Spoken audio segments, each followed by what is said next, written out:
Shutdown in Kerala as protests spill across the state against the women's entry in Sabarimala. Yesterday, media persons were attacked in the violent protest in Palakkad and Thiruvananthapuram, while 3 people, including a BJP worker, were stabbed in Kerala's Thrissur.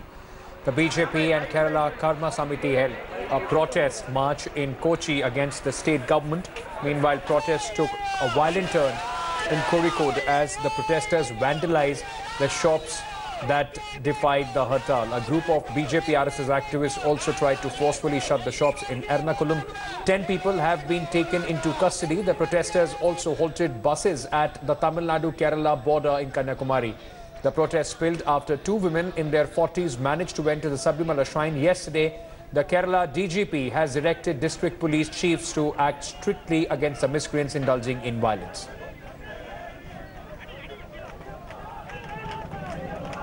Nagarjun Dwarkanath, my colleague, now joins me for more on this story from Kochi. Nagarjun, early morning, massive protest. In fact, we saw when you were walking with the protesters and most of them carrying the BJP flag. What is the situation right now? Is the common man's life affected badly after these hartals and bandhs? Well, definitely the common man's life has been affected, at least in Kochi, but things have remained peaceful. There's no instances of violence, at least in the city limits of Kochi here. But we have seen isolated violent cases in Kozhikode, Palakkad, where cops were attacked. In Kozhikode, protesters attacked the shopkeepers who had opened the shops today, defying the Hartal. As you can see here behind me are the police vans still on standby to make sure that there's no untoward incidents. And also the traffic, if you can see here, is completely almost, it's nil on a weekday. This is not the scene at 3 o'clock or 4 o'clock is what the commuters say, but definitely life has come to a standstill in Kochi. Hardly a few shops have opened since morning. Small fruit shops and vegetable vendors, roadside tea stalls are the only ones that are open. The big showrooms and malls and others have completely shut, thus throwing the normalcy out of order here in Kochi. But in Trivandrum, Palakkad and Kozhikode, we have seen instances of violence, and the CM has once again put the ball in BJP's court, accusing them of creating Kerala into a war zone. All right. Nagarjun, stay on with me. In fact, the Sabarimala protest also took place in Bengaluru. Our correspondent Nolan Pinto was at the spot. Listen in to what he said.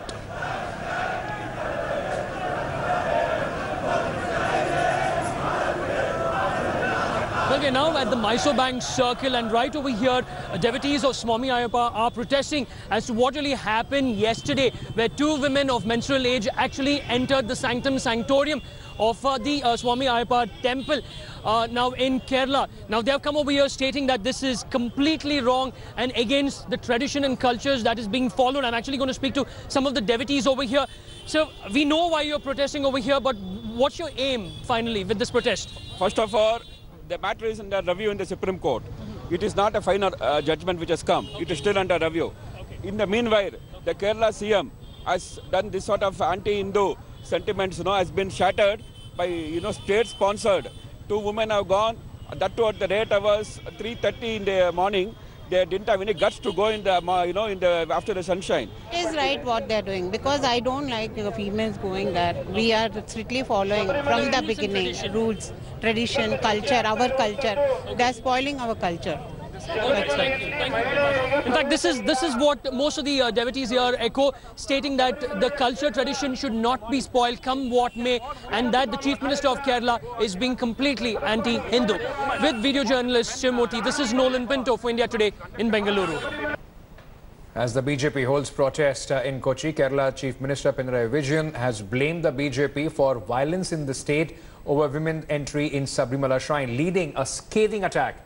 Vijayan alleged that the BJP is instructing its cadre to incite violence, slamming the Bharatiya Janata Party. Vijayan said if the Supreme Court has already allowed women of all ages to enter the Sabarimala shrine, then it's the state's responsibility to provide protection to women.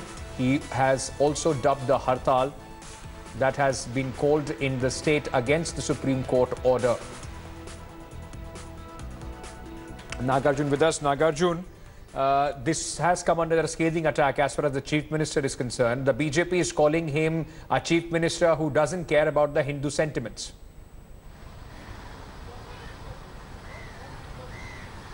That's true. In fact, they're accusing the Chief Minister of creating a constitutional crisis, and they've gone on to call him a criminal, an anti-national, an extremist. We saw the Sabarimala Karma Samiti protesters today asking one main demand is that Chief Minister should resign.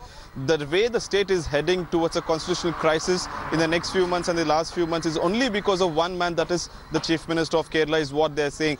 He's the one who's encouraging the police to give security to the women, and he's the one who's encouraging women to enter. And he's an atheist. He doesn't have any rights to play around with the faith of the Hindu religion or Hindu people, is what the BJP and the Karma Samiti is saying here.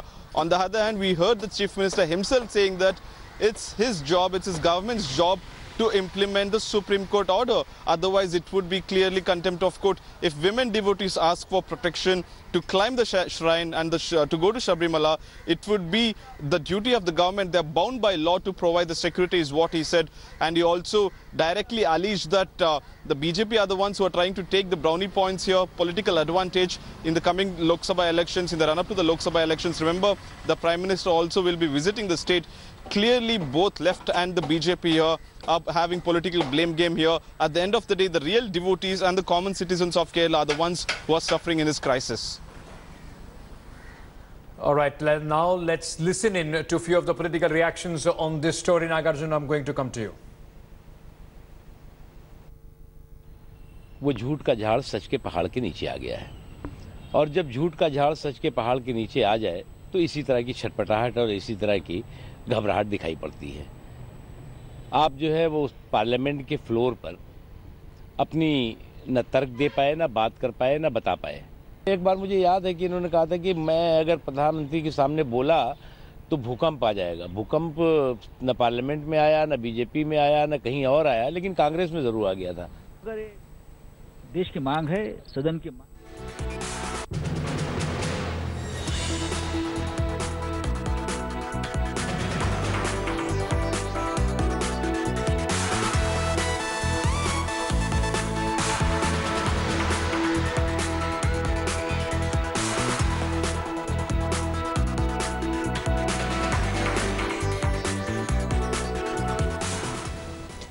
As the entry of two women devotees into Sabarimala temple created an uproar among the several sections, Union Minister Anant Kumar Hegde kicked off a controversy by stating women entry is a rape of Hindu sentiments.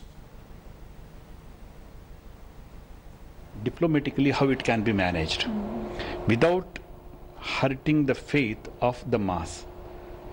But the state government, Kerala government entirely failed.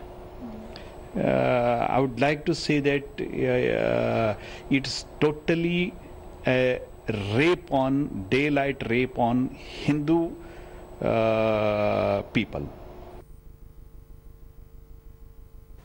All right, let me go across to Nagarjun. Nagarjun, you know, Anant Kumar Hegde is not new to controversy, but this analogy is not only insensitive, but it is also anti-women. I mean, it shows the mindset of the minister. Well, definitely this is not the first time that Anant Kumar Hegde has caught on a wrong footing. Here, especially the sexist remark and the insensitive remark that he made that whatever happened in Sabarimala is clear, a daylight rape, if I can quote him, a daylight rape on Hindu people is what he said. The opposition has definitely condemned it, but there is no apology coming out from the minister himself. And a lot of supporters of Mr. Anant Kumar Hegde, be it the state office bearers and others, have endorsed his comments, saying that the faith of the Hindu people have been taken to a right here, and that is the reason only that the minister used such harsh terms to make sure the intensity of the situation should be given out. But clearly a shocking statement by the minister himself, having no respect for women, especially when the issue is all about women entering the temple. He's talking about rape, which is a sensitive issue in this country and across the world. Even then, holding a constitutional post, it's shocking that the minister goes and makes such analogy. Thanks for watching the video. For more such news and updates, please like, share and subscribe to India Today. Also check out our other great videos from our channel. We know you will love to.